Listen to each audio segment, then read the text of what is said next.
म्हणजे कोकणाचा लय मोठा सण आहे. म्हणजे शिमग्यात अख्खा गाव बोलावतो आणि एका आंब्याची अशी पूजा केली जाते.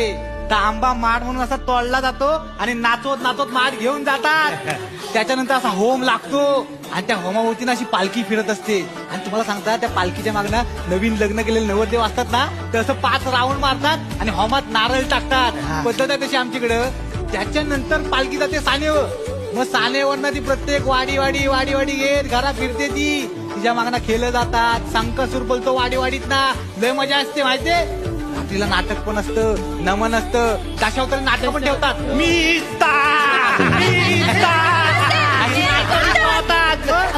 त्याच्यानंतर हो त्याच्यानंतर ते कार्यक्रम आहे. त्याच्यानंतर पालखी येते देवला समोर आणि देवला समोरच्या त्या मैदानात पालखी अशी दणक्यात नाचवली जाते की नाही.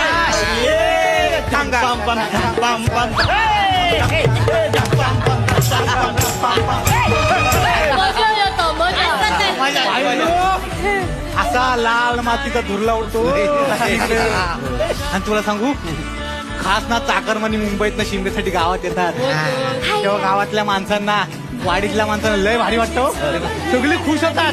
असे सगळे एकत्र येतात शिमग्यात. ही ताकद आहे आमची शिमग्याची, माहितीये का.